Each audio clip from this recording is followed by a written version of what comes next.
विषय है कि बाबा साहब की डॉक्टर बाबा साहब अम्बेडकर की दृष्टि और जाति। और हम देखते हैं कि ये जो समय है, ये जो दौर है, ये पुनः एक बार ज़रा कठिन दौर से हम गुज़र रहे हैं।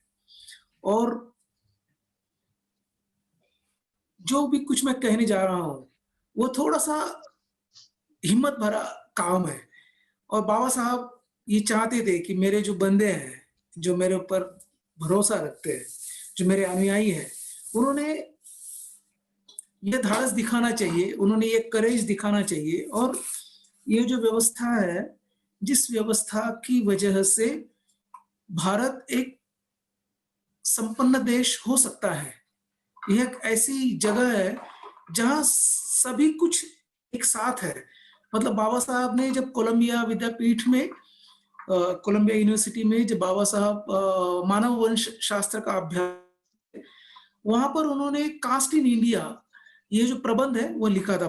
भारत की जातियाँ इस विषय पर उन्होंने प्रबंध लिखा था। और ये जातियों की उत्पत्ति कैसे, उसका उगम कैसे हुआ, वो स्थापित कैसे हुआ और उसका विकास कैसे हुआ, इसके संदर्भ में बाबा साहब ने कुछ बातें लिखी थी। और बहुत ही सुंदर प्रबंध है। आज एक्चुअली मेरा जो संदर्भ है, मैं उसका संदर्भ लेने वाला नहीं हूँ इसे, और काफ़ी विस्तार है। बहुत ही छोटा-सा ग्रंथ है वो, लेकिन बहुत ही महत्वपूर्ण। मतलब मानव वंश शास्त्र में अपने आप में एक अनूठा और श्रेष्ठ ऐसा ग्रंथ बाबा साहब ने लिखा था। लेकिन उन्होंने इसमें एक बात कही थी कि ये भारत के इस कोने से, मतलब पश्चिम तक और उत्तर से लेकर दक्षिण तक, ये बहुत ही भिन्न-भिन्न क्या बोलते हैं, संस्कृतियाँ यहाँ पर दिखती है। अलग-अलग भाषाएँ हैं, अलग-अलग पहराव है, लोग अलग-अलग तरीके के उनके आचार-विचार हैं। इसके बावजूद भी वे सब एक संग एक साथ और रूप से जाति की वजह से एक-दूसरे से जुड़े हुए हैं। जाति है जिसकी वजह से हमारे भारत में, ये जिस देश में हम रहते हैं, जिसे हम भारत कहते हैं, जिसे हम इंडिया कहते हैं, दुर्भाग्यवश आजकल इसे लोग हिंदुस्तान करने लगे हैं। और मैं चाहता हूँ कि कोई भी जो समझदार भारतीय है, उसने ये हिंदुस्तान यह शब्द का इस्तेमाल बिल्कुल नहीं करना चाहिए। क्योंकि जब भारत का निर्माण हुआ, तो हमारी देश की राज्य घटना में इसका जो संदर्भ है, इसका जो क्या बोलते हैं, उसका जो नामोल्लेख है, वो भारत है। और जब अंग्रेजी में किया जाता है, तो उसे इंडिया कहा जाता है। लेकिन जानबूझकर इस तरह से इसका फैलाव बढ़ रहा है। हम देख रहे हैं कि जो मीडिया है, जो प्रिंट मीडिया है, जो इलेक्ट्रॉनिक मीडिया है, इस मीडिया में जानबूझकर पुनः-पुनः हिंदुस्तान, हिंदुस्तान ऐसे कहा जाता है, जिसकी वजह से एक भ्रम पैदा करने की बात हो गई है। एक भ्रम पैदा किया जा रहा है कि यह हिंदुओं का देश, जहाँ हिंदू लोग रहते हैं। लेकिन इसके बारे में हमने सोचना चाहिए। मैं पुनः ये कहना चाहता हूँ कि यह एक ऐसा देश है जो समृद्ध देश है। जब हम हमारा यह देश छोड़कर अंग्रेज चले गए, इन्होंने अपने यह जो देश है, इस देशवासियों को और जब सौंपा उन्होंने, और जब वे चले गए, तो उस समय के जो गवर्नर जनरल थे चर्चिल, उन्होंने अपने अनुभवों का एक ग्रंथ लिखा था। उस ग्रंथ में उन्होंने लिखा कि India is a rich country where poor people lived. मतलब भारत एक समृद्धशाली देश है, जहाँ गरीब लोग रहते हैं। और यह जो एक स्टेटमेंट है, इस स्टेटमेंट को देखकर मुझे ऐसा अक्सर लगता है कि ऐसा क्यों है? यह जो एक समृद्धशाली देश है, मतलब दुनिया भर में अगर हम देखें, तो दुनिया भर में जितनी भी परिस्थितियाँ हैं, मतलब नहीं, अगर हम स्विट्ज़रलैंड को जाते हैं तो बर्फ दिखाई देता है, और हम अगर हिमालय में चले जाएँगे तो वहाँ भी हमें बर्फ दिखाई देगा। अगर हम अमेज़न के जंगलों में चले जाते हैं तो बहुत ही दलदल भरा प्रदेश है वो, और बहुत ही घना जंगल है। वही अगर हम मेघालय में चले जाते हैं, चेरापूंजी जैसे प्रदेश में चले जाते हैं, तो वही अमेज़न का जो माहौल है वो वहाँ पर हमें दिखाई देगा। और इसी तरह केरला में चले जाएँगे तो कुछ और दिखाई देगा। तो ये जो एक अलग भौगोलिक जो परिस्थिति है, जहाँ सभी प्रकार की जो सुविधाएँ मौजूद हैं, इसके बावजूद भी ये गरीबों का देश है, ऐसा इसे कहा जाता है। और ये गरीबों का देश इसलिए है, क्योंकि इस देश में जाति प्रथा जो है, वो अभी भी उसकी पकड़ बनी हुई है। और हम देख रहे हैं मतलब दुर्भाग्यवश ऐसा हमें कहना पड़ रहा है कि यह दिन-ब-दिन और भी बढ़ता चला जा रहा है। और यह जो विषय है, इस विषय को अगर हम समझते हैं और हम एक बाबा साहब के अनुयायी होने के नाते अगर हम इसे तोड़ने का अपनी ओर से पूरा प्रयास करते हैं, तो छोटा-सा भी जो काम है, वह भी बहुत ही महत्वपूर्ण ऐसा काम बन सकता है। बाबा साहब चाहते थे कि मेरे जो अनुयायी हैं, जो मुझे मानने वाले हैं, उन्होंने इसके ऊपर तहे दिल से काम करना चाहिए। बाबा साहब ने आखिरी समय में ऐसे कहा था कि मुझे मेरे लोगों पर पूरा भरोसा है। मैं वो मेरे बताए हुए मार्ग पर चलकर इस देश से जाति व्यवस्था को संपूर्ण मिटा देंगे।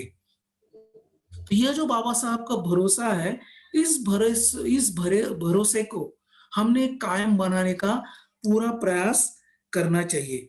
आज की मेरे प्रवचन में जब मैं देख रहा था, तो मुझे लगा कि बाबा साहब ने जो भी कुछ बातें कही हैं और विशेषतः उन्होंने जो एनिहिलेशन ऑफ कास्ट है, या जा जाति व्यवस्था का जो उन्मूलन है, इसके बारे में बाबा साहब ने जो उनका जो भाषण था, हम सभी को ये पता है कि एक अपने अनूठा ऐसा भाषण बाबा साहब देने वाले थे, जो आज के मतलब पंजाब कश्मीर स्थित जो पंजाब है, उसके लाहौर के क्षेत्र में 1936 में वहाँ की जात-पात तोड़क जो मंडल था, उन्होंने बाबा साहब को वहाँ पर निमंत्रित किया था और बाबा साहब ने वहाँ पर भाषण देना चाहिए, ऐसी उनकी मनीषा थी। और ये जो भाषण है, ये भाषण देने के लिए बाबा साहब ने ये जो भाषण है वह लिखा। दुर्भाग्यवश वह हो नहीं पाया क्योंकि बाबा साहब ने उसमें ऐसे घोषित किया था हिंदुओं के सामने दिया या फिर हिंदू के नाते दिया हुआ, ये शायद मेरा आखिरी भाषण होगा। तो उन्होंने कहा था कि बाबा साहब अगर ये शब्द अगर ये वाक्य है, यदि आप यहाँ से हटा देते तो बहुत अच्छा होगा। लेकिन बाबा साहब ने कहा कि यह जो वाक्य ये जो मेरा भाषण है, इसमें जो स्वल्प विराम होता है, जो छोटा-सा विराम होता है, वह भी मैं हटाऊँगा नहीं और इस बात को लेकर यह भाषण हो नहीं पाया।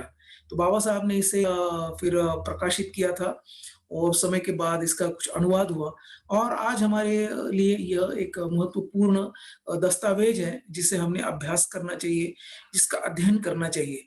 हम देख रहे हैं दिन-ब-दिन हमारे देश की स्थिति बदतर से बदतर की ओर बढ़ती चली जा रही है। अभी-अभी हम देख रहे हैं कि हमारे उत्तर प्रदेश में जो हाथरस जिले में हमारी जो एक बहन है ना मनीषा वाल्मीकि, जिस तरह से उसके साथ एक निगृण काम हुआ, उसके साथ गैंगरेप हुआ और उसके बाद उसका एक तरह से खून करने का, उसका मर्डर करने का पूरा प्रयास किया गया। और दुर्भाग्य की बात इसमें एक और है कि एक पिछड़ी जाति की लड़की मतलब दलित शब्द यूज़ करना मुझे बिल्कुल अच्छा नहीं लगता है, इसलिए मैं पिछड़ी जाति कहूँगा और ये भी इसलिए कहना चाहूँगा क्योंकि अभी भी हमारे देश में पिछड़ी जातियाँ बनी हुई हैं।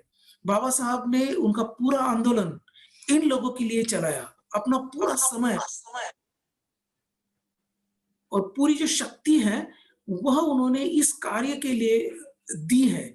इसके बावजूद भी इस देश में अभी भी पिछड़ी जातियाँ हैं और यह बड़ी दुखदाई बात है कि बाबा साहब चाहते थे कि इस देश के जो पिछड़े वर्ग हैं, वह उस दलदल से निकलकर बाहर चले आएँ, जहाँ उनकी सुरक्षितता बनी हुई है, जहाँ वे सुखपूर्वक रह सकते हैं, यह बाबा साहब की मनीषा थी। और इस ग्रंथ में यह जो बाबा साहब का जो अनूठा ग्रंथ है, बहुत ही छोटा है, बहुत ही मूल्यवान है और एक तरह से बाबा साहब की जो भी अलग-अलग निर्माण है, बाबा साहब ने जो भी अलग-अलग प्रबंध लिखे हैं, उनमें से यह अपने आप में सर्वश्रेष्ठ ऐसा कहा जा सकता है। एक तरह से ये मील का पत्थर है, ऐसा भी इसे कहा जा सकता है। इसलिए बाबा साहब ने पहली मतलब एक बात कही, मुझे लगता है कि वहाँ से ही मैंने इसकी शुरुआत करनी चाहिए। उस ग्रंथ में मतलब अलग-अलग कुल मिलाकर 26 परिच्छेद है, 26 परिच्छेदों में इसे बाबा साहब ने बाँटा हुआ है इस उनके व्याख्यान को, उनके भाषण को। तो 20वें परिच्छेद के आखिरी पैरा में कुछ लाइनें हैं उन्होंने लिखी हुई है। मुझे लगता है कि उसे पढ़कर मैंने शुरुआत करनी चाहिए कि वहाँ बाबा साहब कहते हैं, आपको हिंदुओं से यह कहने का साहस रखना चाहिए कि दोष उनके धर्म का है। वह धर्म जिसने जिसने आप में यह धारणा पैदा की है कि जाति व्यवस्था पवित्र है। क्या आप ऐसा साहस दिखाएँगे? ये सवाल बाबा साहब ने किया है और बाबा साहब कहते हैं कि ये धर्म का दोष है कि जो कहता है कि जाति व्यवस्था जो है वो पवित्र है। यह व्यवस्था पवित्र कैसे हो सकती है? यह बहुत बड़ा सवाल है और इसके बारे में हमने चिंतन करना चाहिए। मुझे पता है कि हम अभी ये जो प्रवचन मालिका हमारे हमारे जो मेरे मित्र हैं प्रिय बुद्ध वज्र इन्होंने ये जो निर्माण की है और यहाँ सुनने वाले जो लोग हैं और मैं मानता हूँ कि यहाँ सुनने वाले लोग जो हैं, यहाँ जो भी अभी दाखिल हो गए करीबन 52 लोग हैं, वह इसे नहीं मानते हैं। वो जाति व्यवस्था के विरोध में आकर खड़े हो गए हैं। कभी-कभी मेरे लिए ये भी बड़ा सवाल निर्माण होता है, कभी-कभी मुझे ऐसा भी लगता है कि मैं प्रवचन इन लोगों के सामने क्यों देता हूँ? क्योंकि जो इस व्यवस्था को मानने वाले ही नहीं है। वो लोग जो बाहर बैठे हुए हैं, वो लोग जो अपने-अपनी बस्तियों में, अपने-अपने झोपड़ों में, अपने-अपने क्या बोलते हैं कबीलों में हैं। जिन लोगों को ये समझना बहुत ज़रूरी है, वे आज भी अपने आप को हिंदू समझते हैं वे आज भी अपने आप को हिंदू की एक विशिष्ट जाति का मानते हैं और इस हिंदू धर्म की वजह से उनके ऊपर जो संस्कार हुए हैं, उनके ऊपर जो दुर्भाग्य उनके ऊपर थोप दिया गया है, उसे सहते हुए वे वहाँ पर रहते हैं और उसे पवित्र समझते हैं। ये बड़ी दुर्भाग्य की बात है और हम भी इसे समझने का प्रयास कभी-कभी यहाँ जो मेरे भाई-बहन हैं, मैं इनसे कहना चाहता हूँ कि हम थोड़ा-सा और भी इसके बारे में चिंतन कर सकते हैं कि हमारे भीतर भी जातियाँ और उपजातियाँ हैं। बाबा साहब ने इसमें उपजातियों के बारे में भी कहा है और यह बड़ी दर्दनाक बात है। यह देश जो है ना, यहाँ इस देश में करीबन 4665 65 जातियाँ हैं और एक जाति दूसरी जाति से अपने आप को श्रेष्ठ समझती है। जब किसी जाति के ऊपर अत्याचार होता है, तो दूसरी जाति के इंसान को लगता है कि ये मेरे जाति से तो थोड़ी हुआ है, मुझे क्या करना है इससे? हम देखते हैं कि हमारी ये जो बहन है, अभी-अभी जो हादसा हुआ है, कौन है जो इसके बारे में विरोध कर रहे हैं? बड़ा दुर्भाग्यवश ये कहना पड़ता है, बड़ा ही दुःख होता है। ये जो इलेक्ट्रॉनिक मीडिया है, इस मिले इलेक्ट्रॉनिक मीडिया में इस तरह की चर्चाएँ चल रही है कि यह कोई जाति का विषय नहीं है। ये तो ये तो आम बात है हमारे देश में। फिर कोई कहने लगा है कि ये जो जो हमारी भगिनी पर जो अत्याचार हुआ है वो किसी जिन लड़कों ने वह अत्याचार किया है उसमें से एक उसका बॉयफ्रेंड था। क्या बात है? कितनी दर्दनाक बात है। हम देखते हैं कि हमारे सांसद में हमारी हमारी जो देश की संसद है, इस संसद में करीबन 76 महिलाएँ हैं जो खासदार है, जिसे मेंबर ऑफ पार्लियामेंट्स है, महिलाएँ हैं। फिर भी उनकी जुबान खुल नहीं रही है क्योंकि वे इस जाति व्यवस्था को पवित्र मानते हैं। उनको ऐसा लगता है कि ऊपरी जाति का यह अधिकार है कि निचली जाति को वो चाहे जैसा कुचल सकते हैं, चाहे जैसा अत्याचार कर सकते हैं और इसीलिए बाबा साहब ने कहा था कि क्या हमारे भीतर यह साहस है, हम कह सके कि यह हिंदू धर्म का दोष है। इस धर्म ने इस व्यवस्था को बनाया है और इस व्यवस्था की वजह से इस देश में जो महासत्ता बनने की जो क्षमता है, वो नहीं हो पा रही है। क्योंकि हम जाति में बिखरे हुए हैं और एक जाति दूसरी जाति के ऊपर अत्याचार करने के लिए बिल्कुल उन्हें लज्जा नहीं लगती है, बिल्कुल उन्हें संकोच नहीं लगता है। उन्हें लगता है कि यह हमारा अधिकार है क्योंकि मैं ऊँची जाति का हूँ, मैं सवर्ण हूँ। तो इसीलिए हमारे भीतर यह धाड़स होना बहुत ज़रूरी है कि हम कह सके कि यह धर्म का दोष है। इस धर्म की वजह से यह सब कुछ जो हो रहा है इस देश के भीतर, यह उसी की वजह से हो रहा है।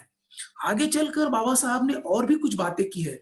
आज मैं बाबा साहब के कुछ कोटेशन दूँगा और आखिर में एक ऐसे मुद्दे पर आऊँगा जिसकी शुरुआत शायद मैं आने वाले संडे को उसकी शुरुआत करूँगा। तो यहाँ बाबा साहब ने एक और इसी मतलब ये जो 20वां परिच्छेद है, इसी 20वें परिच्छेद में बाबा साहब ने एक और बात कही है। वे क्या कहते हैं कि जाति तो एक धर्म और यह एक मानसिक स्थिति है। अतः जाति व्यवस्था को नष्ट करने का अर्थ भौतिक रुकावटों को दूर करना नहीं है। इसका अर्थ विचारात्मक परिवर्तन से है। जाति व्यवस्था बुरी हो सकती है। जाति के आधार पर ऐसा घटिया आचरण किया जा सकता है जिसे मानव के प्रति अमानुषिकता कहा जा सकता है। फिर भी यह स्वीकार करना होगा कि हिंदू समुदाय द्वारा जाति प्रथा मानने का कारण यह नहीं है कि उनका व्यवहार अमानुषिक और अन्यायपूर्ण है। वह जात पात को इसलिए मानते हैं क्योंकि वह अत्यधिक धार्मिक होते हैं। वह जात पात मानने में लोग दोषी नहीं है। मेरी राय में उनका धर्म दोषी है।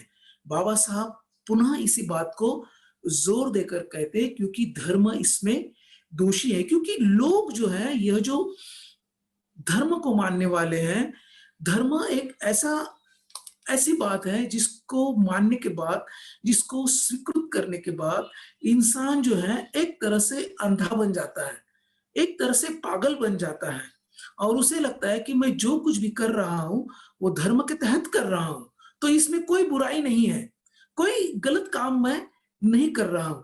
मुझे आप सभी को बताते हुए खेद होता है। मुझे पता है कि आप सभी, मतलब ये जो इलेक्ट्रॉनिक मीडिया है या जो प्रिंट मीडिया है, इसे देखते होंगे।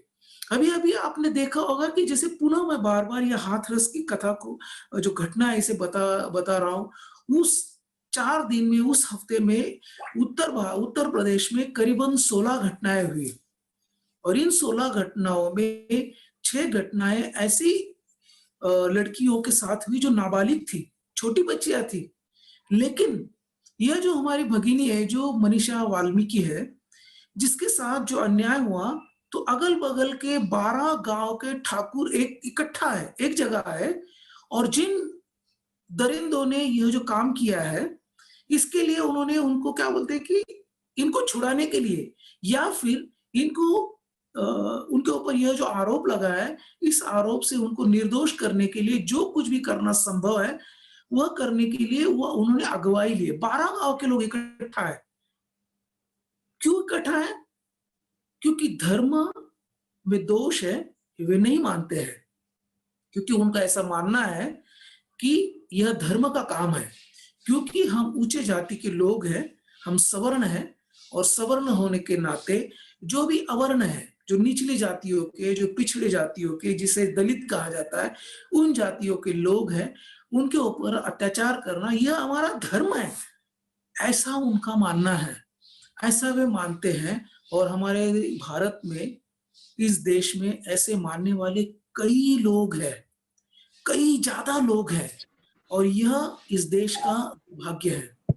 यहाँ हम देखते हैं कि कोई लज्जा नहीं आती है, कोई बुरा नहीं लगता है। ऐसा लगता है कि ठीक है, ये तो होना ही है क्योंकि ये इनका भाग्य है। ये पिछले जन्म में इन्होंने कोई बुरे कर्म होंगे, इसलिए ये निचली जातियों में इनका जन्म हुआ है। यहाँ जिन्हें संत कहा जाता है इस ज़माने में, जिन्हें हम बुआबाजी, मराठी बुआबाजी कहते हैं, जिन्हें संत कहा जाता है, ऐसे संत लोग बिल्कुल बिना किसी हिचकिचाहट के सरेआम बड़े स्टेज के ऊपर खुल्लम-खुल्ला कहते हैं कि कोई अगर क्षुद्र जाति में या स्त्री जाति में अगर किसी का जन्म हुआ है, तो पिछले जन्म में उन्होंने ज़रूर कोई पाप कर्म किया है, उसके फलस्वरूप उनको ये जन्म मिला है। वो एक तो स्त्री वर्ग के उनका जन्म हुआ है या तो क्षुद्र बोल के उनका जन्म हुआ है और लोग तालियां बजाते हैं, लोग हंसी हंसी हंसी के ठहाके मारते हैं कि क्या सुंदर बयानबाजी इन्होंने की है। और यह इस देश का दुर्भाग्य है। यह देश का दुर्भाग्य है क्योंकि वे यह नहीं जानते हैं कि यह जो धर्म है वह इसमें दोषी है। और इसीलिए बाबा साहब ने कहा था कि ऐसे धर्म में हमने क्यों रहना चाहिए कि जो धर्म हमें यह पढ़ाता है, यह वह शिक्षा देता है कि यह जो अन्याय अत्याचार करना है, यह आपका धर्म है, यह आपका कर्तव्य कर्म है कि आप ऐसा कर सकते हैं। और पुनः मैं देख रहा हूं कि आजकल इसके बारे में बहुत कुछ कहा जाता है, इसके ऊपर काफ़ी ज़ोर दिया जाता है और राजनैतिक जो भी हम देखते हैं कि राजनैतिक जो भी क्रांतियाँ हुई हैं, जिसे अभी आज मैं कहूँ कि प्रतिक्रांति के अर्थ से हम इसे देख सकते हैं कि जब भी कोई क्रांति हुई है, तो क्रांति को खत्म करने के लिए पुनः एक बार प्रतिक्रांति निर्माण हुई है और इस प्रतिक्रांति ने क्रांति की जो मूल है, इन मूलों को नष्ट करने का अपने ओर से पूरा प्रयास किया है। हम देखते हैं कि इस देश में जो संभावनाएँ थी विकसित होने की, आज भी वो संभावनाएँ खत्म नहीं हुई हैं, क्योंकि को अभी भी बहुत सारे विचारशील लोग यहाँ पर रहते हैं। जो भी कुछ गलत बातें होती हैं, उस पर सवाल उठाते हैं। वह प्रोटेस्ट करते हैं, मोर्चा निकालते हैं, शांतिपूर्ण मोर्चा निकालने वाले आज भी कुछ लोग हैं और वे ये सामने इकट्ठा आकर इस तरह की जो भी बातें होती है, उस पर सवाल उठाते हैं, उसके ऊपर आवाज़ उठाने का प्रयास करते हैं। आज हम देखते हैं कि जो इलेक्ट्रॉनिक मीडिया मीडिया है, जो बिका हुआ है, बुरी तरह से बिका हुआ है, वो उनका जो काम है, जो मतलब क्या बोलते हैं कि जो भी अ, जिसे हम लोकशाही कहते हैं, जिसे हम डेमोक्रेसी कहते हैं, इस डेमोक्रेसी की जो मूल स्तंभ होते हैं, 5 मूल स्तंभ कहा जाता है, जिसमें से एक मूल स्तंभ जो है वो मीडिया है। वो इलेक्ट्रॉनिक मीडिया हो सकता है, वो प्रिंट मीडिया हो सकता है, लेकिन वो लोग यहाँ काम नहीं कर रहे हैं। तो वो लोग ऐसा काम कर रहे हैं जिसकी वजह से धर्म और धर्म के भीतर जो वर्ण और जाति व्यवस्था है, वो पक्की कैसे बने? उसके बारे में भ्रम कैसा फैलाया जाए? जो भी कुछ उनके विरोध में हो रहा है, जो भी कुछ इस व्यवस्था को पक्का करने के लिए जो कुछ भी हो रहा है, उससे लोगों का ध्यान कैसे हटाया जाए? उन भ्रम कैसे पैदा किया जाए? इसलिए वे लोग बहुत ही सतर्कता से कार्य कर रहे हैं और बहुत ही कम विचारशील लोग हैं, जो इसके बारे में कुछ आवाज़ उठा रहे हैं, कुछ सामने आ रहा है, कुछ बोल रहे हैं। लेकिन बाबा साहब ने इसी ग्रंथ में ऐसे कहा था, वो क्रांति के बारे में कह रहे हैं, लेकिन मैं इसे देखते हुए ये देख रहा हूँ कि यह जो होशियार लोग हैं, वह इसे प्रतिक्रांति के लिए इसका इस्तेमाल कर रहे हैं। क्योंकि कोई भी सामाजिक या राजनैतिक जो क्रांति है, उसके पीछे धर्म अपना काम करता है। जब धर्म गहराई में जाकर फैलता है, तो सामाजिक और जो राजनैतिक जो क्रांति है ना, वो होना संभव है। हम देखते हैं कि हमारा जो भारत है, वो 1947 में स्वतंत्र हुआ। हमारे भारत में जो राज्य घटना है, वो 1950 में लागू हो गई और रिपब्लिक देश हो गया ये। लोगों द्वारा लोगों के लिए चलाया हुआ यह देश हो गया। रिपब्लिक की यह व्याख्या है कि लोगों ने लोगों के लिए चलाया हुआ राज्य। हम अपने अपने जो प्रतिनिधि हैं, इन प्रतिनिधियों को हम चुन कर देते हैं, चाहे वो संसद में हो या चाहे फिर अपनी विधानसभाओं में हो। उन्हें हम चुनकर देते हैं और वे वहां जाकर हमारे लिए, हमारे विकास के लिए, हमारी प्रगति के लिए इस तरह की बातों को वो वहां पर करते हैं, जिससे हमारा विकास हो, मतलब इस देश में रहने वाले नागरिक का विकास हो। जब एक नागरिक का विकास होगा, ऐसे अनेकों नागरिकों का विकास होगा, तो उस प्रदेश का विकास होगा और अंततः उस देश का विकास होगा। इसलिए यह किया जाता है और हम देखते हैं कि इस देश में बहुत सारी अलग-अलग प्रकार की तरक्कियाँ हुई। अलग-अलग तरीके से हमारा देश जो है, वो संपन्न होने लगा, जिसे हम विकसनशील देश कहते हैं। मतलब विकसित देश है, विकसनशील देश है और पिछड़े देश है।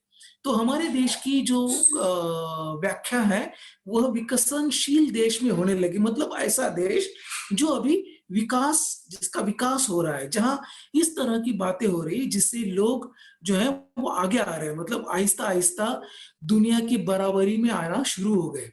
लेकिन हम देखते हैं कि इसी देश में इस तरह की गतिविधियां बहुत ही रूट लेवल पर चलने लगी, जिसकी वजह से लोगों में पुनः एक बार धर्म का जो उन्माद है, वह पैदा होने लगा।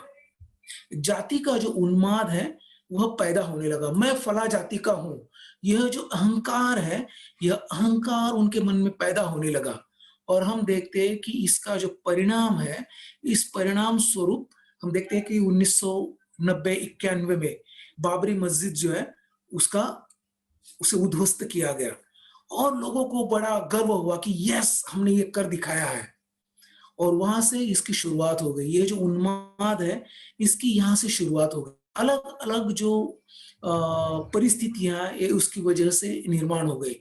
इस देश में जो विचारवंत लोग हैं, जो सोचने वाले लोग हैं, जो सोचते हैं कि इस देश का भला किसमें है? इस देश में जो रहने वाला नागरिक है, इसका भला किसमें है? ऐसे सोचने वाले लोग हैं, ऐसे लोगों की हत्या की गई। जो भी पिछड़े जातियों के लोग हैं, जो भी अपने आप को दलित समझते हैं, ऐसे लोग हैं, उनके ऊपर बर्बरतापूर्ण अत्याचार होने लगे। उनमें खौफ पैदा करना शुरू कर दिया गया, ताकि वे अपना आवाज़ ना उठाएँ, ताकि वो इसके विरोध में आकर खड़ा ना हुए। इसलिए इस तरह की बातें वहाँ पर पैदा होने लगी और यह बहुत ही रूट लेवल पर चल रहा था। और इसके परिणाम स्वरूप हम देखते हैं कि 2014 में इस तरह का सरकार हमारे देश में निर्माण हुआ कि जो पूर्णतः इस भारत देश को हिंदुस्तान बनाने के लिए अपने आप को कमिटेड समझता है। और फिर 2019 में पुनः अलग-अलग छल-कपट के द्वारा पुनः यह सरकार स्थापित हुआ और अब हम देख रहे हैं कि यह जो परिणाम है, बहुत ही गलत तरीके से जा रहा है। एक अलग तरीके से यह जो क्या बोलते हैं विवादों को उत्पन्न कर रहे हैं। अभी अगर हम हाथरस की घटना को देखते हैं, तो अभी-अभी मीडिया में इस तरह की चर्चा कर रहे हैं कि यह कोई इंटरनेशनल कॉन्स्पिरेसी हो रही है। कि विदेशी कोई लोग हैं, जो उत्तर भारत में एक बहुत ही राम राज्य हो रहा है, स्थापन है, राम राज्य निर्माण हो रहा है, तो ये राम राज्य ना हो इसलिए इंटरनेशनल कॉन्स्पिरेसी हो रही है। मतलब दूसरे देश के लोग यहाँ आकर इस तरह की अफ़वाहों को फैला रहे हैं और इस तरह की बात हमारे भीतर फैलाने का काम चल रहा है। तो यह जो धार्मिक उन्माद है, यह जो धार्मिक क्रांति है, वो वहाँ पर होती है और फिर राजकीय क्रांति होती है। और फिर यह जो बाबा साहब ने यहाँ पर लिखा है, मुझे लगता है कि मैंने इसे पढ़ना चाहिए, तब जाकर हमें थोड़ा-सा समझने के लिए आसान होगा। और ये बाबा साहब ने क्रांति के बारे में कहा है, लेकिन मैं इसे प्रतिक्रांति के अर्थ में आपके सामने पढ़ने का प्रयास कर रहा हूँ। यहाँ बाबा साहब लिखते हैं, यह यह जो प्रकरण है, यह दूसरा है मतलब जो जाति प्रथा का उल्लंघन है, ये जो जैसे मैंने कहा कि 26 प्रकरण बाबा साहब ने लिखे हैं, 26 परिच्छेद लिखे हुए हैं, उसमें से यह दूसरा है और दूसरे में आखिरी-आखिरी में बाबा साहब ने यहाँ लिखा है, कि इस प्रस्ताव के समर्थन में कि सामाजिक और धार्मिक समस्याओं का राजनैतिक, संविधानिक संविधानों पर प्रभाव पड़ता है। मैंने जिन उदाहरणों को प्रस्तुत किया है, वे अधिक विस्तृत प्रतीत होते हैं। मैं समझता हूँ कि ऐसा ही है, किंतु यह नहीं मानना चाहिए, एक का दूसरे पर पड़ने वाला प्रभाव सीमित होता है। दूसरी ओर यह कहा जा सकता है कि इतिहास सामान्यतः इस प्रस्ताव को बल देता है कि राजनैतिक क्रांतियाँ हमेशा सामाजिक और धार्मिक क्रांतियों के बाद हुई हैं। लूथर द्वारा गया धार्मिक सुधार यूरोप के लोगों की राजनैतिक मुक्ति का अग्रदूत। इंग्लैंड में प्यूरिट प्यूरिटनवाद के कारण राजनैतिक स्थापना हुई। प्यूरिटनवाद ने नए विश्व की स्थापना की। प्यूरिटनवाद ही ने अमेरिका की स्वतंत्रता संग्राम को जीता। प्यूरिटनवाद एक धार्मिक आंदोलन था। यही बात मुस्लिम साम्राज्य के संबंध में भी सत्य है। अरबों की राजनीतिक सत्ता बनने से पहले वे पैगंबर मोहम्मद साहब द्वारा आरंभ संपूर्ण धार्मिक क्रांति से गुजरे थे। यहां तक कि भारतीय इतिहास भी इसी निष्कर्ष का समर्थन करता है। चंद्रगुप्त द्वारा संचालित राजनीतिक क्रांति से पहले भगवान बुद्ध की धार्मिक और सामाजिक क्रांति हुई थी। छत्रपति शिवाजी महाराज नेतृत्व में राजनीतिक क्रांति भी महाराष्ट्र के संतों द्वारा किए गए धार्मिक और सामाजिक सुधारों के बाद हुई थी। सिखों की राजनीतिक क्रांति से पहले गुरु नानक द्वारा की गई धार्मिक और सामाजिक क्रांति हुई थी। यहाँ और अधिक अनावश्यक है। इन दृष्टांतों से यह बात प्रकट हो जाएगी कि मन और आत्मा की मुक्ति जनता के राजनैतिक विस्तार के लिए पहली आवश्यकता होती है। तो यह जो सत्य है, यह सत्य प्रतिक्रांति के लिए भी लागू होता है। जब हम देखते हैं कि आज हम देखते हैं कि यह जो उन्माद है, यह उन्माद कार्यरत है और इसकी वजह से जो पलटाव हो रहा है, मतलब इस देश में सुधारणावाद का एक समय निर्माण हो गया। चीजें जो हैं वो सुधार की ओर बढ़ने लगी। चीजें जो हैं हम देखते हैं कि जाति और अंतर जातीय जो विवाह है, जो बाबा साहब ने जिसके ऊपर बल दिया था, आहिस्ता होने लगा था। लोग अपने आप में सुधारना की ओर बढ़ना शुरू हुए थे और जो जाति मार्तंड है, जो धर्म मार्तंड है, जो धर्म को मानने वाले लोग हैं, जो धर्म व्यवस्था बनी रहनी चाहिए, इसमें जिनकी मान्यता है, ऐसे लोगों के अंदर एक भय उत्पन्न हुआ कि हमारा जो धर्म है, वह तो उद्ध्वस्त हो जाएगा, वो तो खत्म हो जाएगा। अगर धर्म खत्म हो गया, तो यह वर्ण व्यवस्था खत्म हो जाएगी। अगर वर्ण खत्म हो गए, तो जाति भी खत्म हो जाएगी और वे लोग यह नहीं चाहते हैं। इसीलिए वे बहुत ही सक्रियता से इसको बनाए रखने के लिए कार्य तत्पर हैं। उन्होंने घर-बार को त्याग दिया है। घर-बार को छोड़कर सिर्फ इस बात के लिए वो लगे हुए हैं ताकि लोगों में जाति का जो उन्माद है, वह पैदा हो जाए। उनमें यह ऐसा लगे कि हाँ, मैं इस जाति का हूँ और यह जाति की वजह से जो भी सुधार की प्रक्रिया है, इस सुधार में अटकाव पैदा हो। सो भाइयों और बहनों, हमें भी जागृति की बहुत ज़रूरत है। बाबा साहब ने हमें यह एक ऐसा विचार दिया, एक ऐसी सुंदर बात बाबा साहब ने हमें दी कि जिसके तहत, जिसके साथ हम अगर काम करें, अगर हम सचमुच अपने देश से प्यार करते हैं, हम अगर सचमुच अपनी संस्कृति से प्यार करते हैं, अगर हम सचमुच अपने बाबा साहब के ऊपर प्यार करते हैं और बाबा साहब ने जो रास्ता हमें दिखाया, उसके ऊपर अगर हम सचमुच काम करते हैं, तो हमारी बहुत ज़िम्मेदारी है। हमने बहुत ही ज़िम्मेदारी से इसका आचरण करना चाहिए और बहुत ही समझ-बूझ कर, बहुत ही सोच-समझ कर हमने इसे बढ़ाने की ज़रूरत है। बाबा साहब ने इसी ग्रंथ में 26वां जो प्रकरण है, इसमें बाबा साहब कहते हैं कि स्वराज्य का कोई मतलब नहीं रह जाएगा, अगर आप इसकी रक्षा न कर पाए। स्वराज्य से ज़्यादा महत्वपूर्ण स्वराज्य से ज़्यादा महत्वपूर्ण प्रश्न स्वराज्य के अंतर्गत को बचाना है। मेरे विचार से हिंदू समाज जब तक जातिहीन समाज बन जाएगा, जब एक जातिहीन समाज बन जाएगा, तभी इसके पास स्वयं को बचाने के लिए काफ़ी शक्ति होगी। इस आंतरिक ताकत के बिना हिंदुओं के लिए स्वराज गुलामी की ओर केवल होगा। यह बाबा साहब ने एक तरह से सूचना दी थी, एक तरह से हमें आगाह किया था। ये जो भाषण है बाबा साहब का, ये 1936 का है।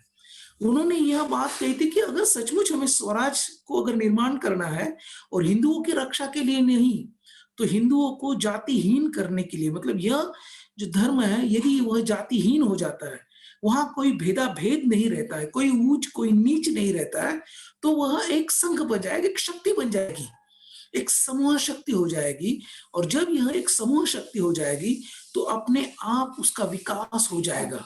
अपने आप वह प्रगति का ये जो राह है, इस राह के ऊपर वो आगे चल पाएगा और इसे आगे चलाने के लिए पास कुछ साधन सामग्री है, हमारे पास कुछ विचारधारा है। इस विचारधारा को अगर हम समझ पाएँगे, इस विचारधारा को अगर हम देख पाएँगे, तभी जाकर यह जो चीज़ है, वह संभव होगी। हम देखते हैं कि यह जो शक्तियाँ हैं, हम भी अपने आप को देखते हैं, अगर हम अपने बाबा साहब के अनुयायी आप को देखते हैं, तो हमें लगता है कि बाबा साहब को भी हमने एक तरह से अपने समाज के भीतर, अपनी जाति के भीतर उनको लाकर पटक दिया है कि ये बाबा साहब जो है ना वो हमारे हैं और हम बाबा साहब के हैं और इसके अंदर हम अटके हुए, इसके अंदर हम जकड़े हुए हैं, तो इससे बाहर निकल कर हमने कुछ काम करना चाहिए। बाबा साहब की बड़ी दिली तमन्ना थी। वो चाहते थे कि हम इससे बाहर निकले, लोगों के भीतर पहुँचे और ये जो एक व्यवस्था है, इस व्यवस्था को अगर हटाना है, तो हम केवल अपने-अपने घरों में रहकर यह संभव नहीं है। हमने अपनी स्थितियों को मजबूत करने की ज़रूरत है और हमारे भीतर जो भी उपजातियाँ हैं, इन उपजातियों के ऊपर काम करने की ज़रूरत है। मैं यहाँ पर ये कहना चाहता हूँ कि हम देखते हैं कि हमारे भीतर जो भी बाबा साहब के अनुयायी विशेषकर महाराष्ट्र लोगों के उत्तर भारत में विशेषतः उत्तर प्रदेश में जो भी चमार जाति है, इस चमार जाति में भी करीबन 12 या 16 उपजातियाँ हैं। महाराष्ट्र में जो महार जाति थी, उस महार जाति में भी 13 उपजातियाँ हैं और आज भी हम देखते हैं कि इन 13 उपजातियों में आपस में बनती नहीं है। आपस में रोटी-बेटी व्यवहार जो है, वो हो नहीं बातें हैं यह कैसा संभव होगा? यह जो शक्तिशाली देश बनाने की बात बाबा साहब कह रहे हैं, वह कैसा संभव होगा? इसे समझने की हमें बहुत ज़रूरत है। बाबा साहब इस ग्रंथ में बहुत कुछ कहते हैं, मतलब ऐसा ऐसा देखा है अगर ऐसा हम कहा जाए, तो इसके लिए पूरा समय चाहिए। हम एक अभ्यास का अभ्यास इसके ऊपर करना चाहिए। समय-समय पर इसके ऊपर अभ्यास होना चाहिए। हम जहाँ कहीं भी रहते हैं, अपने अगल-बगल के लोगों के साथ इस अभ्यास करना चाहिए। ऐसा हम देखते हैं कि वर्षावास शुरू हो जाता है, तब लोग भगवान बुद्ध और उसके धर्म का अध्ययन करते हैं, उसका अभ्यास करते हैं। बहुत ही सुंदर बात है, बहुत ही सुंदर ग्रंथ बाबा साहब ने लिखा हुआ है। लेकिन बाकी जो समय होता है ना, वहाँ हम सो जाते हैं पुनः एक बार, कि हो गया कि आषाढ़ी पूर्णिमा को हमने शुरुआत कर दी और कार्तिक पूर्णिमा को खत्म कर दिया। 90 दिन मिले हम लोगों को, 90-91 दिन मिल गए। वो वर्षावास था, मतलब उस ज़माने में भिक्षु सब जो भिक्षुगण है, क्योंकि बहुत वर्षा थी, नहीं पाते, यहाँ से वहाँ जा नहीं सकते, तो अक्टूबर रहने का, इसलिए उनका वर्षावास था। तो हमने भी चलो सोचा कि वर्षावास है, चलो हम भी सब इकट्ठा आते हैं और बुद्ध और उसके धर्म का अध्ययन करते हैं। हमारे साल के 365 दिन है और 90 दिन जो है ना, हम भगवान बुद्ध और उनके धर्म का अभ्यास करते हैं। मेरा जो मैट्रिक्स है, मतलब गणित जो है मेरा इतना अच्छा नहीं है। मुझे पता नहीं, मतलब 365 में से अगर इनको माइनस किया तो कितने दिन बचेंगे मुझे पता नहीं। कोई बता सकता है कितने दिन बचेंगे? मुझे लगता है कि शायद 275 दिन बचेंगे। तो बाकी ये 275 दिन हम क्या कर रहे हैं? तो इन 275 में हमने जो ग्रंथ है, जो बाबा साहब ने क्रांति और प्रतिक्रांति लिखा था, बाबा साहब ने जाति प्रथा का उन्मूलन लिखा था, बाबा साहब ने कास्ट इन इंडिया, भारत की जातियां यह लिखी है। शूद्र पहले कौन थे और वह शूद्र क्यों बने, यह बाबा साहब ने लिखा था। ऐसे कई ग्रंथ बाबा साहब ने लिखे हैं।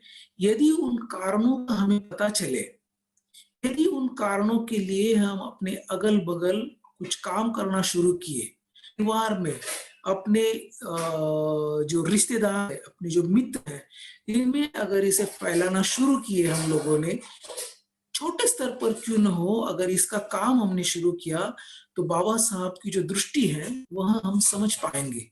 क्यों आज हमारी अवनति क्यों है? इस स्थिति में हम क्यों हैं? अभी हमने बाबा साहब की कुछ बात मान ली है और में कुछ सुधार हुआ है। फिर भी हम पूरी तरह सुधरे नहीं हैं। लेकिन अभी भी हमारे बहुत सारे भाई-बहन ऐसे हैं, जो अभी भी उसी अवस्था में लिप्त, अभी उसी अवस्था में वो क्या बोलते हैं, बाहर निकलने तप रहे हैं।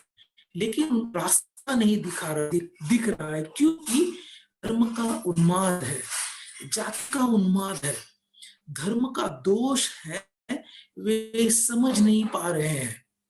हम देखते हैं कि आज भी हमारे हाथ में और गले में काला धागा जो है, वो लोग बड़े मजे से बांधते हैं। मैं मेरा अपना उदाहरण बताना चाहता हूँ कि बहुत समय पहले की बात है। जब 6 दिसंबर को हमें पता है कि जब 6 दिसंबर होती है तो बाबा साहब का जो चैत्य भूमि है, इस चैत्य भूमि को हम विज़िट करते हैं, उसे उसका दर्शन करने के लिए जाते हैं। मैं भी उस समय बाबा साहब के प्रति श्रद्धा तो थी, लेकिन पता नहीं था कि बाबा साहब क्या है, बाबा साहब ने क्या लिखा है, बाबा साहब क्या चाहते हैं। सिर्फ़ जैसे बाकी हम अन्य बाबा साहब के अनुयायियों को देखते कि नहीं क्या, जैसे मैंने बीच में ऐसे सुना था कि जो मार्क्स है, मार्क्स का साम्यवाद जो है ना, बाबा साहब और मार्क्स ये दुनिया में बहुत फेमस है और अम्बेडकरवाद भी बहुत फेमस है। लेकिन जब मार्क्स की मृत्यु हो गई, कार्ल मार्क्स जो है उनकी जब मृत्यु हो गई, तो उनकी अंत यात्रा के लिए केवल 16 लोग थे। उनके जो अनुयायी हैं, केवल 16 लोग उनकी अंत यात्रा को थे। लेकिन बाबा साहब की अंत यात्रा को ऐसे कहा जाता है कि 6 लाख लोग थे करीबन। मार्क्स की अंत यात्रा में जो 16 लोग थे, उनमें से कोई भी रो नहीं रहा था, शांत थे। उन्होंने बड़ी शांतिपूर्णता से मार्क्स का अंत्य संस्कार किया। लेकिन बाबा साहब के अंत्य संस्कार में वे 6 लाख लोग रो रहे थे। उनकी लहर वहां पर चल रही थी। जो भी वहां था वो अपने पिता गुजरने का जो गम है, वो गम उनमें था। लेकिन मार्च की अंत्य यात्रा में जो लोग वहां पर 16 लोग थे, उन्होंने जब उनके अंत्यस्कार किए, तो वहां उन्होंने शपथ ग्रहण की कि हमें जो भी विचार यहाँ रखा है, उन विचारों को जनमानस तक पहुंचाने के लिए हम अपनी जान की बाजी लगा देंगे। लेकिन बाबा साहब के अनुयायी रोए, रोए, रोए अपने घर चले गए और अपने संसार में कहाँ खो गए किसी को भी पता नहीं है। लेकिन मार्क्स के ये 16 लोग लोगों में पहुंचे, घर-घर में पहुंचे और मार्क्सवाद को उन्होंने जगत में पहुंचा दिया। आज हम है कि मार्क्सवाद ये बाबा साहब ने कहा था कि कार्ल मार्क्स या बुद्ध, ऐसा बाबा साहब का एक बहुत ही सुंदर लेख है। पुनः मतलब ये है कि जिसका हमने अभ्यास करना चाहिए कि कार्ल मार्क्स, हमें कार्ल मार्क्स चाहिए कि बुद्ध चाहिए। तो बाबा साहब ने बुद्ध के ऊपर बहुत जोर दिया, लेकिन कार्ल मार्क्स के अनुयायियों ने कार्ल मार्क्स का जो विचार है, वो बहुत सारे लोगों तक पहुंचाया। और हम देखते हैं कि इस दुनिया में कई देशों में मार्क्सवाद जो है अभी भी कायम बना हुआ है। लेकिन बाबा साहब के अनुयायी रोते-रोते अपने घर चले गए, अपने घर संसारों में, भूल गए कि बाबा साहब का विचार क्या है? क्या कहना चाहते थे बाबा साहब? क्या चाहते थे वो कि जिससे ये जो देश है, यह एक महासत्ता बने। बाबा साहब ने कहा था कि धर्म का प्रयोजन क्या है? मतलब बुद्ध धर्म के बारे में भगवान बुद्ध और उनके धम्म में उन्होंने कहा था कि धम्म का प्रयोजन क्या है? और उसका उत्तर देते हुए बाबा साहब ने कहा था कि जग धम्म राज्य बने, यह धम्म का प्रयोजन है। कौन करेगा काम ये?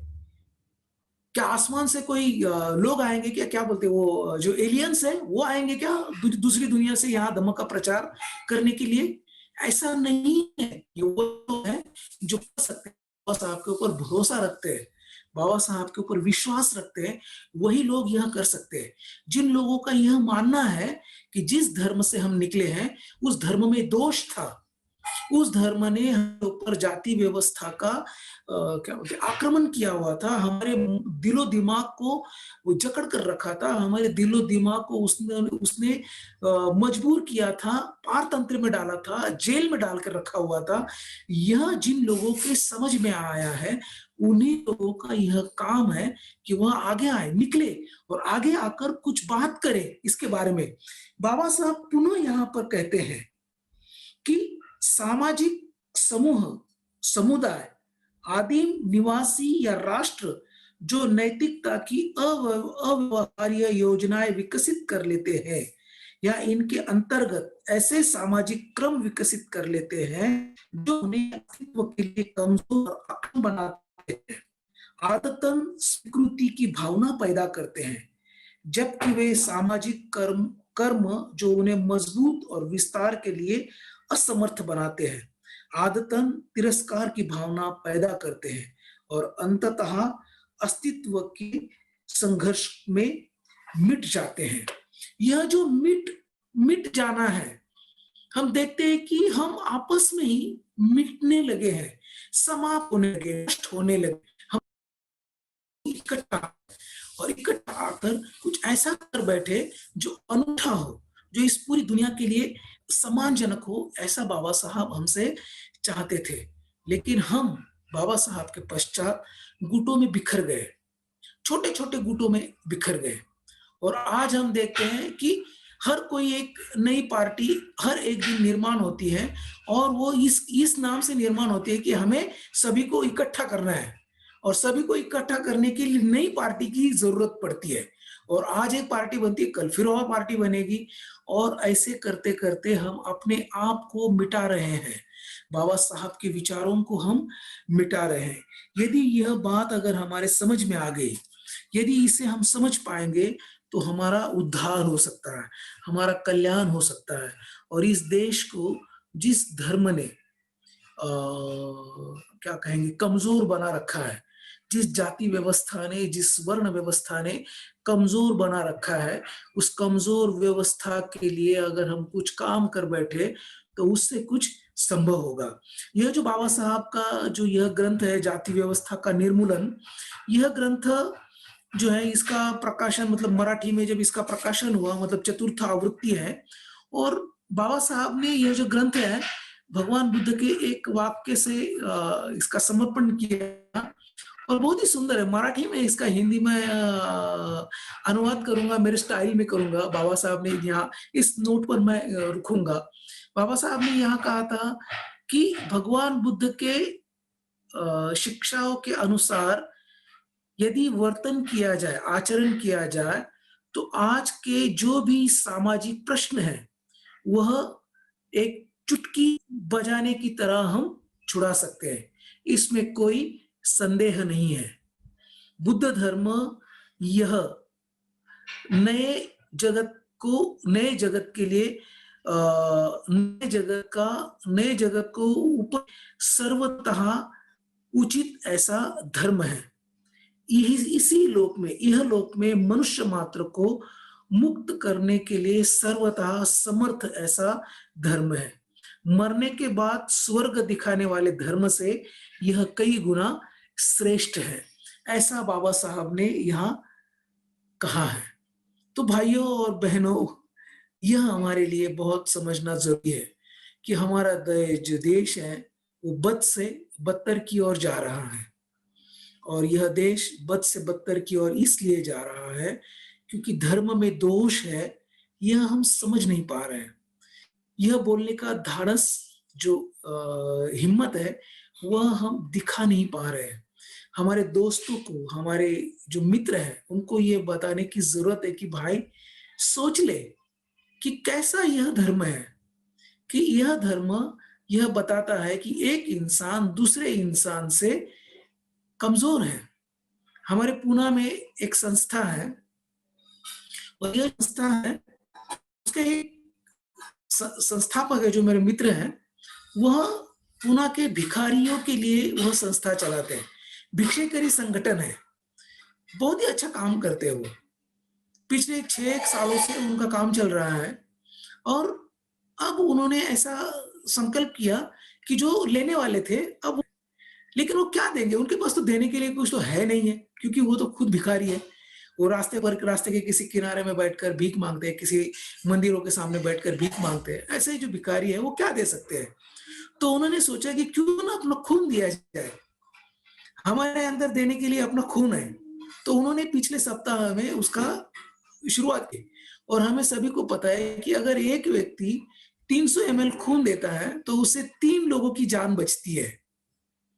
और पिछले हफ्ते में उन्होंने उन उस संस्था की ओर से ये जो भिक्षा माँगने वाले लोग हैं, उनमें से 3 लोगों ने खून दिया। तो इन 3 लोगों का खून मतलब 9 लोगों की जान बचाने की काम आएगी अभी। और ये 9 लोगों में कौन लोग रहेंगे पता नहीं, शायद ब्राह्मण भी हो सकता है या शायद कोई भी रह सकता है, कोई राजपूत हो सकता है, कोई मराठा हो सकता है, कोई भी मतलब किसी जाति का मैं नाम लेना नहीं चाहता। तो यह जो है, यह जो देने की बात है, अगर हम अपने मित्रों को समझाएँ कि भाई, अगर ये बात हम समझ गए, तो कहाँ है? ये धर्म किस नींव पर खड़ा है?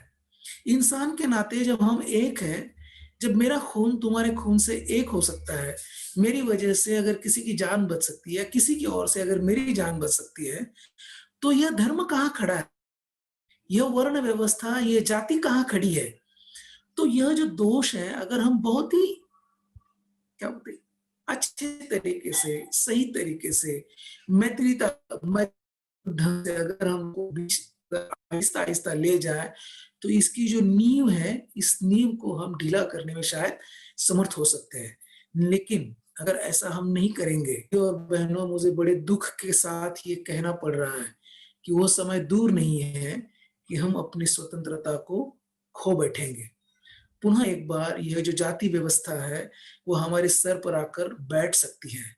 बाबा साहब की दृष्टि को समझने के लिए अभी भी हमारे पास समय है, अभी भी हमारे पास मौका है।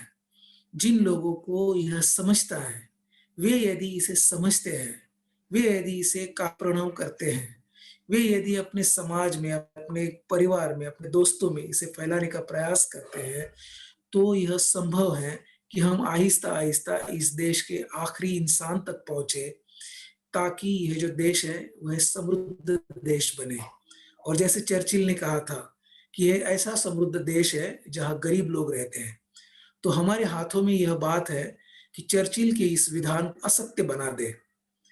कल चलकर कोई और एक चर्चिल पैदा हो और वह कहे कि यह एक ऐसा देश है, समृद्ध देश है, जहाँ समृद्ध लोग रहते हैं, जहाँ समृद्ध संस्कृति बसती है। यह वही देश है जिसे सोने की चिड़िया कहते थे। लेकिन धर्म की व्यवस्था ने, वर्ण की व्यवस्था ने, जाति की व्यवस्था ने इसे कीचड़ में लाकर ठोस दिया है। इस बाबा साहब के भाषण को जब जिसे लोग महात्मा कहते हैं, ऐसे मोहनलाल करमचंद गांधी ने उत्तर दिया था, उसके उत्तर को उत्तर देने के लिए जो जात-पात तोड़क मंडल था, उनके जो एक प्रभारी थे संत राम जी ने भी उसको एक उत्तर दिया था। उसकी आखिरी लाइनें बहुत सुंदर थी। उन्होंने ऐसे कहा था कि गांधी जी इसका जो समर्थन करते हैं, वर्ण व्यवस्था का और जाति व्यवस्था का, कि यह एक सुंदर व्यवस्था है। तो उन्होंने कहा था कि कीचड़ से कीचड़ को साफ करने जैसी यह बात है। बहुत ही बड़ी और यह बात अगर हम समझ पाएँगे, तो हम पुनः एक बार इस देश को सोने की चिड़िया बना सकते हैं। सम्राट अशोक का भारत, इसे हम बना सकते हैं। सो भाइयों और बहनों, हम इकट्ठा हुए और मुझे आपने सुना है, मैंने बहुत ही कठिन विषय पर कुछ बोलने का प्रयास किया है। मैं उम्मीद करता हूँ कि आप इसे समझे होंगे। अगर मेरी बातों में कहीं भी कुछ अगर कठिन आया हो, आपको चोट पहुँचाने वाला अगर कुछ आया होगा, तो मैं क्षमा चाहता हूँ। लेकिन मेरा जो उद्देश्य है, वह बहुत अच्छा है। मैं बाबा साहब का एक अनुयायी हूँ। आपके विचार का भारत निर्माण हो, ये मेरी इच्छा है और मैं जानता हूँ कि आपकी भी यही इच्छा है। तो आप समझ पाएँगे। सो धन्यवाद। जय भीम, नमो बुद्धाय और